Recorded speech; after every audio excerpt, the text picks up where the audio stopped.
Okay, Shalom, Shalom, Kwam Yasha'Allah, Koholoyim La Yahweh Bashim Yahushai Bahashim Kahakodash. Double honors to our apostles and elders of Great Millstone who do rule well, and that by the Spirit taught us this beautiful truth, and just want to say the water to all the H.I.M and Akwaf. That's out here sincerely keeping the laws, the statutes, and commandments of Yahweh Bashim Yahushai to the best of their ability. This is Yachanan the Waf just coming at you with another quick lesson, praying that it's edifying by the Spirit. And I want to play portions of this gentleman's video, and copyright disclaimer, I'm not making any monetary value or anything off of it, just for educational purposes only. So copyright disclaimer. But I want to start with Isaiah 4:1.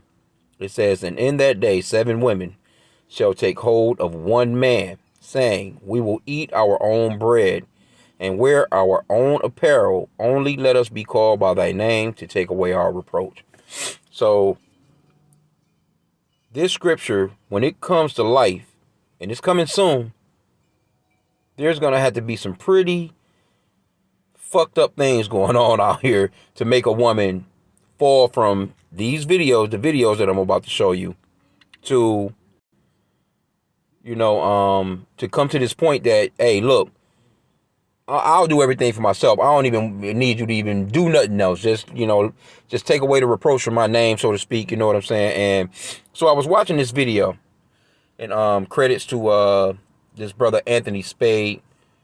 It was posted 3 weeks ago. It's got 45,000 views as of right now, and it's entitled "Women Are Lazy: Modern Women versus Marriage. Why are men saying no?" And there's a lot of men that's saying no to marriage, man. They just like they're stepping away. They're just pretty much figuring out that, it's all work, no reward. And it's not like that for every single situation, but overall, with social media these days, the women having the ability to get abroad, they got all this freedom, they can do what they want to do, and there's no repercussions for it or any of that stuff. You're really not going to come across no American woman really like that. That's just going to be like, even if she's down for you, so to speak. Let's just say she's down to do everything that you want her to do. She still has the power to get up and leave whenever she wants to, with your children, if you have children with her, and Esau, Edom, the so-called white man's kingdom. Bottom line, she can do what she want to do. Now, you have some situations where, men just get silly as hell and try and force their way upon a woman and make her, or, kind of try and lock her away, and you can go to jail for all that type of shit. You see, if you get caught up. So, the woman got every bit of freedom in this country, man, to do what she wants to do. As a matter of fact, let me grab one more before I go into that. Yeah, man. So I was watching the video, and it is what it is. Also, like it. That's not what I wanted. It's not what I wanted. Let me go into the blue letter real quick. Yeah, man. You can't control Eve, the so-called black woman, especially in this kingdom, man. She's able to do what she want to do, and you have to accept that. Other than that, you can get in trouble trying to deal with her any other type of way. You got to just let her just, hey, do your thing. Okay, all right, well, I had a good time. Go ahead. I'm going to go ahead and do what I'm going to do. You go ahead and do what you're going to do. It was great. That's a way that you have to look at it now. Let me see. It's Salakia.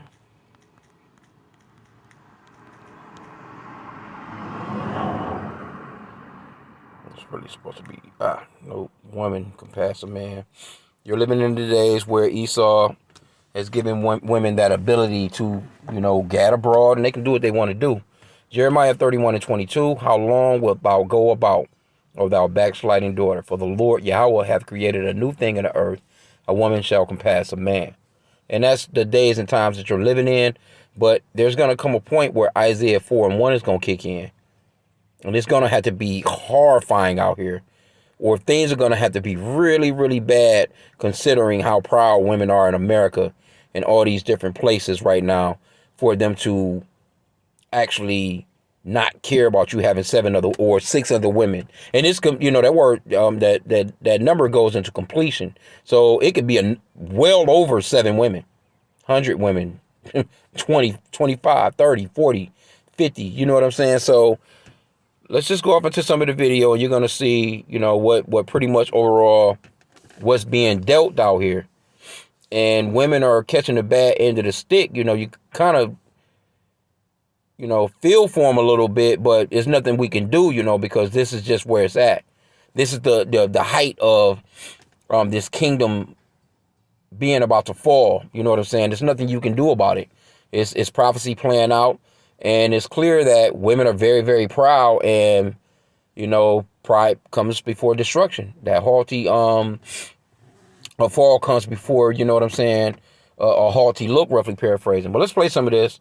Again, this is for educational purposes only. And we just, I mean, I watched all of it. It's like a 15-minute video. It's pretty good. It's certain situations, but it just shows you the state that the world is in right now, and especially America. But let's play some. I pay every bill in this house, right? And I fix everything in this house because I'm an electrician. What do you bring to the table as a woman? What do you realistically do other than have sex and take notes? So what I do is I make that house that you pay for, that you pay that mortgage for, I make it at home. I cook the meals. I'm washing clothes. That's $100 a week. Don't play with me. I can get it made. No. You see that's where you're going wrong. It costs more than $100 a week to have somebody cook for you, to have somebody clean up after you, because a lot of times you men become our children. All right, we dress y'all, we pick out y'all clothes, we cook for y'all, we wash y'all's clothes, we clean up behind y'all when y'all leave your little. But you saying we, speak for yourself, because I work in a barbershop, right? I own my own shop. The men complain that it started off that way, but then they start slacking. They don't do what they don't keep up with that same type of energy, but they expect the man to keep that same energy of continue on providing in that aspect. So I'm hearing the complaints. So you can speak for yourself, but a lot of women say, I don't want to cook. But I keep saying that. But they don't want to cook. And I absolutely agree. Okay, so, you know, this brother, he's pretty much reacting to these videos. He definitely has some pretty good knowledge on certain things, whatever. You know, he's not coming from a biblical standpoint, though. A lot of the stuff that he is saying is biblical, but he's not, like, you know, quoting any scriptures or anything like that. But when you see that portion of the video, it's just like, you know, the woman is basically saying, you basically become our children. Like, look, you're living in 2024. Men know how to cook. Men know how to clean.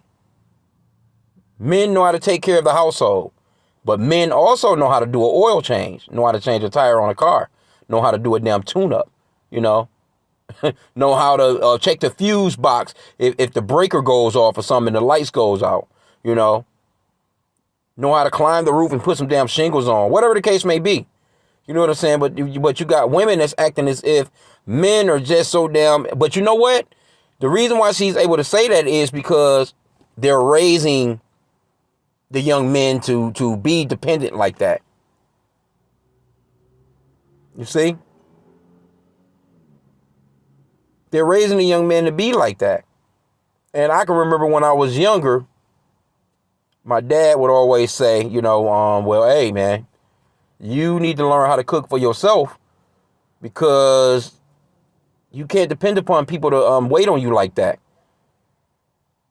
Because my dad was doing all the cooking, you know what I'm saying, you know, as far as, like, you know, the newer relationship that he was in, you know, and again, you know, that's just, he told me straight up, like, look, I'm not going hungry because some woman don't know how to cook or she don't want to cook or whatever. I'm going to cook for myself. And he's been doing that shit since he was a teenager all the way into, he's like 70 or so now. He's still doing it for himself. And I can remember him teaching me when I was young, or telling me when I was young, hey, you learn how to cook. He was like, you know what? Pretty much everything is kind of, I can remember him, he said, I'll never forget it. He said, hey, pretty much everything is out of the can into the pan. He said, now you can learn a lot of stuff from scratch.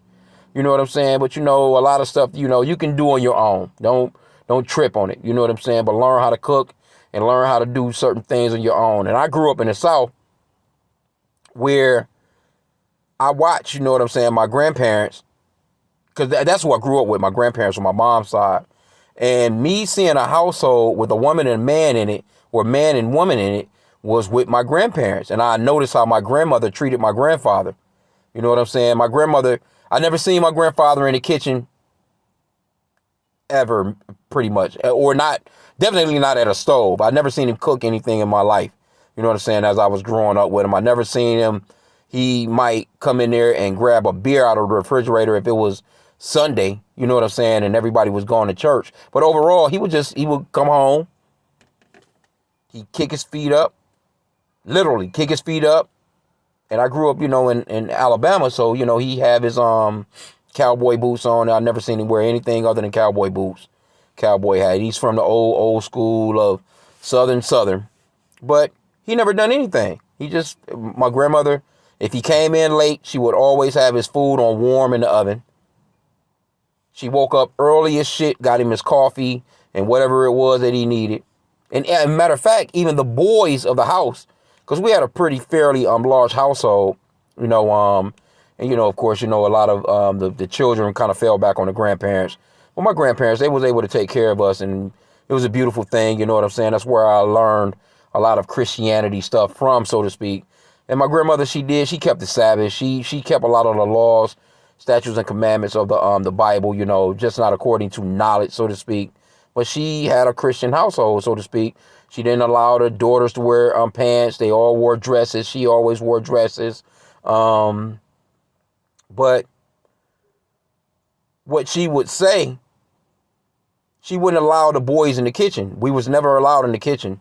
You know what I'm saying? She would always have one of our aunties or one of our sisters, the women in the household. If we wanted something to drink, we wanted something to eat, they would have to go and pretty much get it for us.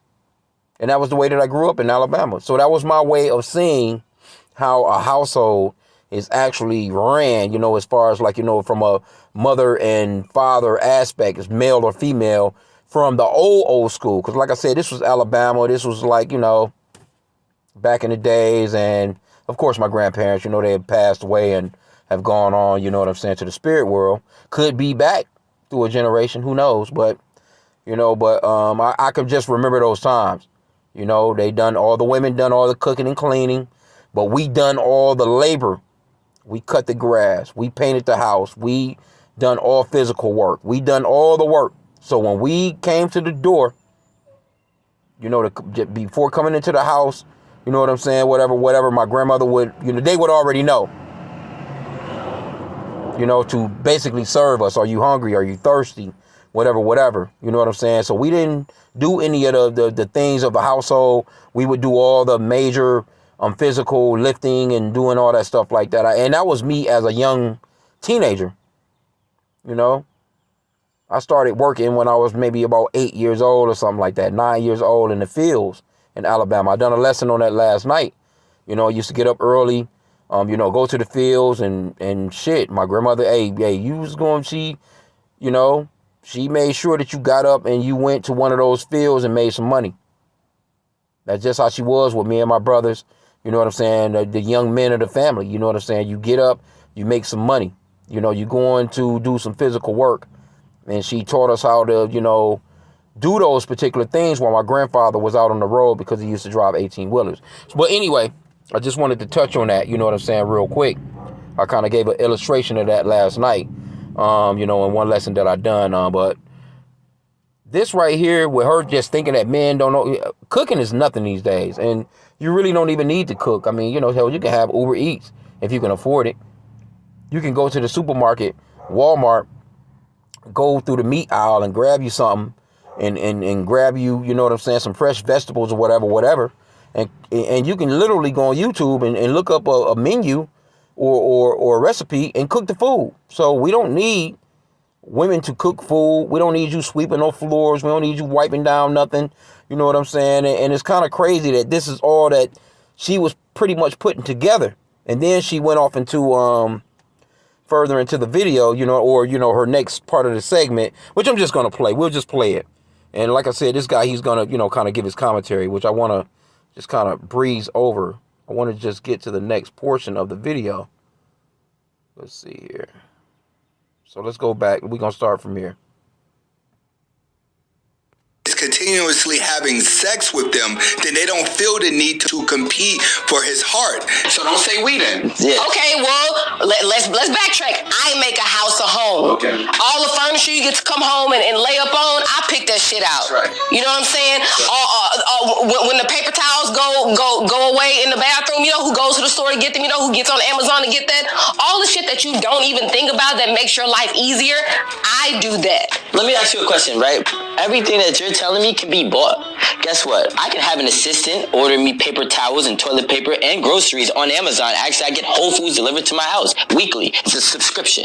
I get meal preps every week. My meal preps is $120 and I get 3 meals a day. I make myself my own breakfast. That's 4 square meals. I have another cleaning lady. She charges me $100 a week to come clean. You are only saving me $600. And he has a point, because you're not. So see that? That little shit that she was talking about. Well, okay, so you buying toilet tissue? Well, you don't think that if I go to the bathroom, I'm not going to notice that I need some toilet tissue? You thinking that, you know, a couch that you picked out that no one is going to sit on anyway, unless there's a special occasion or some shit, you know? You know? I mean, because men don't look at stuff like that, just to be honest with you. I can remember, you know, like the house that I, you know, stay in right now. You know, my dad, he ended up, again, you know, my dad always looked out for me. You know what I'm saying? My dad, he got me my first car. He actually paid my insurance on my car. I can remember having a job working at the same place that he was working at. And my dad would actually make my lunch for me. He would always bag me a lunch. Now, mind you, we working in the same place, you know, because, you know, he had a little status at the place that he worked at. And, you know, I would work there, you know what I'm saying, in the summers and stuff like that. But literally, me being shit, I can't even, I mean, for real, like, I'm 18, 19. You know what I'm saying? 20 damn near. 21, I think, that went on for. Matter of fact, probably went to where I was about 23, 24, when my dad would, hey, all praises to Jehovah Hashem. I was shot for my dad, man. I love my dad. You know what I'm saying? Like, shit, he was the first. He gave me my first car. He paid the car insurance. He made my lunches for work all the way through all that time. All he told me was, hey, put you some money back, stack you a little bread. You know, you know what you like. You go shop, you do what you want to do, you grab your, you know, the shoes that you want, you grab the clothing that you want. You know, I'm not going to handle that part for you, but I'll take care of that car for you. I got your car insurance handled for you. You put gas in it. You know what I'm saying? So my dad gave me a real nice jump start to life. Not going to front. And that's, you know, not to say that every father should be that way, but hey, that's really kind of a great look on a father's side, you know, for his sons. And I'm not going to front, man. I loved it, man. You know what I'm saying? Actually, when it stopped, I wasn't tripping when it stopped, you know what I'm saying? Because I had got older and, you know, I moved away. You know, when I explained to him, Dad, I'm about to do this, and this. And he was like, well, hey, go ahead. I can remember I moved out of town. He told me, he said, well, hey, one thing you do, how are you traveling? How you going there? I said, well, you know what? I said, I'm just going to catch a Greyhound bus to this place, you know, this particular city. He was like, well, get a round trip. Get a round trip ticket. Those tickets last for a while. I think they last, he said, I think he said they last for like 120 days. He said, just in case something happened, you keep that in your wallet, even if you don't have no money on you.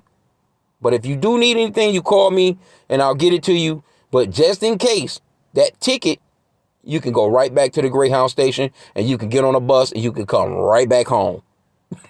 And I never forgot that. As a matter of fact, to this very day, I got my wallet in my front pocket right now. That was something that I learned from my dad. You know, generally people will keep, men will keep wallets in their back pocket. But when, I live in Detroit, you know what I'm saying? And as we was growing up as kids, there was a lot of shit going on, whatever. My dad was just like, it's, a lot of pickpocketing and a bunch of bullshit. And, he's just like, hey, look, keep your wallet in your front pocket. That way you can feel it better. As opposed to somebody bumping into you from the back, it's going to be harder for a person to bump into you from the front and take your wallet. I learned a lot from my dad, man. But I wanted to make the point of, She talking about the, furniture and all this other shit in the house. So my dad gave me the house that we grew up in because, him and, my stepmom, I call her mom too, she's a great lady too. But, they ended up, moving and buying another home somewhere. And, he wanted me to take care of the home. So when I came here, guess what? I didn't have no couch, no motherfucking love seat, didn't have no lamps, didn't want none of it. Could have easily furnished the house. The house was empty. All I had was a chair, my TV, my PlayStation. I had one plate, I had a spoon, I had a fork, and I had a cup for a long time and didn't care. Until, people would come over and visit and there was nowhere for their asses to sit because I didn't care. So we don't need you to go pick out no furniture, no curtains. We don't need to, women, they form the home like that. That's cool. That's great. They can do that stuff. You know what I'm saying? But to me, personally, I don't need stuff like that. That's just me. I can easily wash my own clothes. I know how to cook. You see what I'm saying? So the shit that this lady is talking about, where is she adding anything to this relationship? I need you to go get me some shit paper? The hell out of here, man. So it's boiling down to a point of the men are starting to see that a lot of the times, man, with these relationships, it's all work, no reward. It really is, man. It's all work, no reward. It's not what it used to be. It's not damn sure not the time period of my grandparents, but let's see what else we can get out of this. It is another portion of this video that I wanted to get that was just really bugged out. Like I could kind of just jump right to it because I don't want to keep this long, but let's see where we are on this part. Going to buy because the guy, he makes great points. I'm not going to front. He makes some great points in there. Pretty much the points that I just said, shit, overall. Let me see what we had here. Pay for because you're not going to need maid service every day. You're not, and you're not willing to. I am willing to. I was taking care of myself before I was married. And then you got married and stopped taking care of yourself. I have multiple mortgages. I still take care of shit. That's the thing. Listen, I'm not saying you can't make money. What I'm saying is what you're bringing to this table is a service that can be paid for versus what a man has to bring to the table for your life. You can't buy somebody to buy you a home. I can buy somebody to cook and clean for my house. I can't buy a person to come give me a house, give me a car, take care of me, and make sure all my bills are in the house. And do that. He's absolutely right. That's what she's. Okay, and hey, there you have it. Those are services that you can literally for real. They got a couple of companies here. Molly the Maid. Everywhere, every major city is somebody that's got a maid service company where, man, they'll come through. You can have them come through every day if you want. You can have them come through once a week. You can have them come through once a month, once every 2 months. You pay your little service bill. You might leave them a tip. And it is what it is. You get your cleaning done. Even, it's a laundromat right up the street from me. And it's a lady in there. And she was like, well, shit, that work in the laundromat. She's like, shit, I could do your laundry for $30 a week. I've never had her do it before, but I'm like, well, shit, hell, that kind of sound all right. You know what I'm saying? I wouldn't mind, you know what I'm saying? Like, shit, if I'm super busy and I don't have the time or this, and the third, but I do my own shit, because I have a house with a hookup, like, shit, wash and dryer at the crib. But you know what I'm saying? That's what you can do that. You can take your laundry and literally have somebody do the laundry for you. They'll fold that shit for you, have it all grouped up. Shit be nice and clean and fresh and smelly. You know what I'm saying? With the fabrics softener, for Febreze type of smell, your Gain or Tide or whatever, the dryer sheets you want. You know what I'm saying? Like, shit, that shit ain't nothing. Stuff like that is nothing, man. It's nothing. I mean, come on. We talking about a grown ass lady with this blonde ass hairdo, with the champagne glass, as if she's just, gonna make your life so super duper different. Talking about services that you can literally buy. The guy said you can get food from Whole Foods. You can have food delivered from all these major supermarkets and stuff like that now. Man, they'll put that shit together, man. Hey, curbside pickup at that. Or you can have somebody do have your meals already ready. Or if you're a person that, you know what I'm saying, food and got a little more expensive to eat out every day. But shit, you can literally go and eat out at certain places and really have a, you know, a somewhat of a good meal. Go to a buffet somewhere or go here or there. But I mean, we talking about stuff that she's saying that men can actually do themselves, which men have learned to do themselves because the world is not what it used to be. You don't have no choice. You really don't have no choice. If you depended upon, you know, there's some households, though, don't get me wrong, where people, you know, mama cook every damn day, whether anybody eat or not. But that's rare these days, man. But anyway, I want to slide on through to another part of the video. Let me see here. This lady right here, she kind of done her thing, you know what I'm saying? She still had her moments, but, you know, she kind of done her thing to the point where she was talking about she didn't care if she made more money than a man and all this different stuff, little stuff like that. You know, it didn't matter, and she didn't want to, now this is the point, that these damn, court shows, and this is I think it's Star Jones, don't know how she got one. Oh, they'll get his shit to anybody. But this right here was a pretty interesting one too, right? Let me see here. And again, this is for educational purposes only. Check this shit out. Put into the relationship and then try to force that man into marrying you. I might have missed the first portion of it. Slovakia. Let me see. Right about. Look at me. Is their true nature. Like what? You agree? Yes, I want to be with you, but Then you know what? No, you know what? Around, you either marry me or you reimburse me. It's that simple. I have the ring already. All you got to do is get on your knees and propose. Are you kidding me? You can't take every... And she want reimbursement, man, from, you know, like things that she's done. And she telling him, hey, you can get on one knee right now. But check it out, though. Check the whole shit out, though. Check it out. And like I said, I know he's giving his commentary. He's giving great points. But I want to just, you know, for the sake of the video, I want to kind of keep the length, you know, at a certain point, you know. But let's see here. I'm going to get a ring. I'm going to propose to her when the time is right. Take this one. I have not even got to build a relationship with her family. In case no one else has figured this out, y'all are not compatible. You are living in a fantasy world, baby. In a fantasy world. She's desperate. It's been 5 years. And those 5... And really, yeah, and this goes off into that Isaiah 4:1 that I read, because basically she's literally crying and begging this man to marry her. Literally.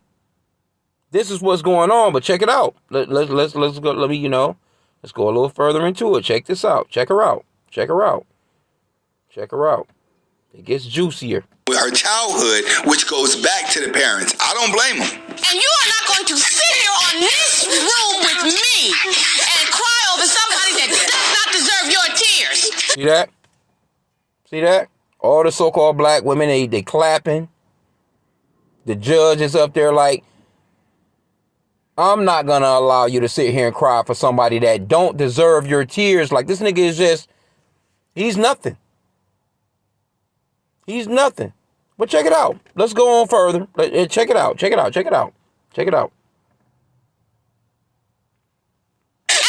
not. Are you saying you don't want me? I do want to marry you.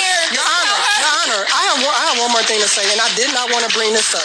This is what happens when you start talking to other women about your problems. They shift things into a emotional point of view. You see how all the women are clapping like, yeah, you should have married her already. You should have did this. Why? It's only a ring and paperwork. 100 years ago, there was no wedding rings. There was no paperwork. 200 years ago, nobody did. And I do have to say that too, because that's not biblical. You're not going to find in the Bible nowhere where someone's getting on bended knee with a ring and he's begging some woman to be his spouse for the rest of their lives. No, it's not scriptural. Sex constitutes marriage in the scriptures. You may have had a ceremony afterwards, you know what I'm saying, because In the ancient days, you know, people celebrated men and women getting together because there was going to be a union of children being born out of it. That's pretty much overall to carry on the lineage, so to speak. That was very, very important back in the days. Now you got women that's just like, nah, I'm not feeling that. I'm going to have an abortion, you know, and have abortion after abortion after abortion. There's a lot of women with, they be asking how many bodies you got on you as far as like men hitting you. But what they should be asking is how many bodies you got on you as far as how many babies you done got rid of. And check it out. We're going to go further into this. Check this shit out. Because again, remember, Star Jones, I think is her name. She's like, well, yeah, I ain't going to allow you to cry with somebody that don't deserve your tears. But check this shit out. Now, let's move further. Paperwork for marriage. Marriage used to be a business, and then they wanted to sell diamond rings, they wanted to sell flowers, and then they wanted to sell chocolate, so they turned it into a ceremony, so everyone thought they was the Queen of England. You have to go back and study the history of marriage. Now women are acting like this is life or death situation. It's not. It's a fairy tale that you want to complete because you want your life to be like a movie. But men are smarting up. Men are like, listen, I'll date you for a long period of time, but before I make a commitment, I need to check you all the way. I need to check your family. I need to check exactly where you came from. But I went through her phone. Don't they all? Yeah. And Look at this simp. Look at her. She like, don't they all? Like, why can't a man check through your phone if you so damn committed to him? And then you got this simp nigga standing here like, yeah. And all these judge shows, they generally have a Jake standing there. He's supposed to be the authority there that can, you know, wrestle somebody down in case they jump the goddamn banister and tackle the damn judge. And he's there, generally, he's a damn simp. He's more effeminate than the women that's clapping. But anyway, let's move on because check it out. Check this out. And I saw her having a conversation with somebody, and I found out she's been lying to me, and she has her tubes tied. Oh. You know that. You know I wanted to have a baby with you. You know I want to marry you. You've been lying to me. You've been leading me on this entire time. I was going to tell you your about. tubes tied. I was going to tell you, but they can be reversed. It's $10,000. I already have the doctor on speed dial. What's up? Now, that's some deep. She said it's $10,000, like $10,000. Hey, you know, I got the doctor on speed dial. I can get that reversed. What's up?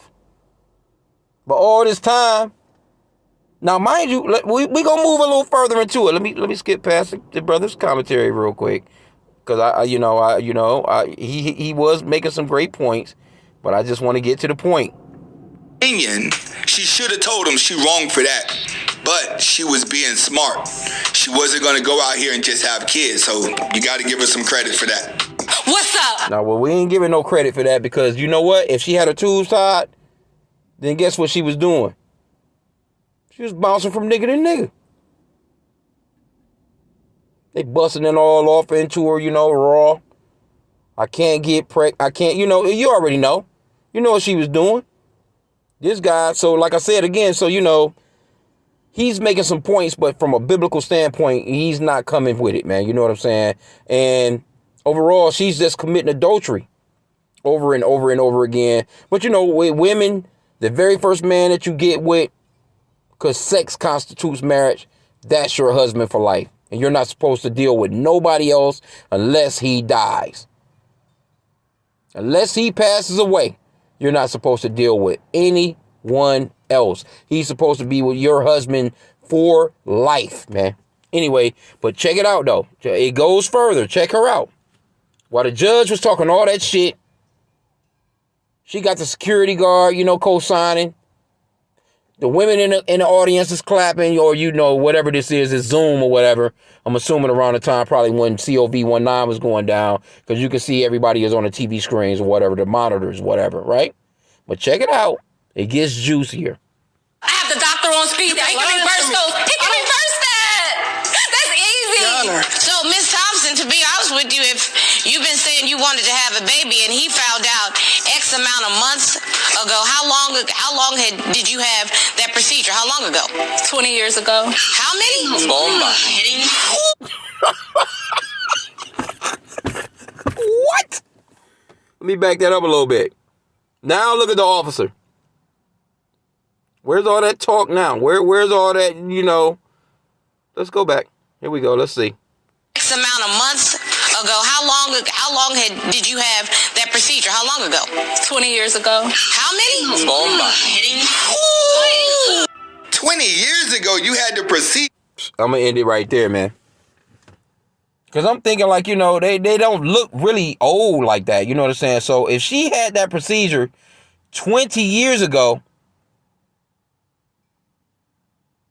I mean, because she kind of looked like, to me, she kind of looked like Nia Long just a little bit. Let me see. Let me go back to her real quick. This lady don't look that old. So maybe she is in her 40s or so, you know what I'm saying, and she trying to push this marriage. But you had that procedure 20 years ago, and homeboy don't know. He just busting, probably thinking that something's wrong with him. I'm sterile. Whatever the case may be.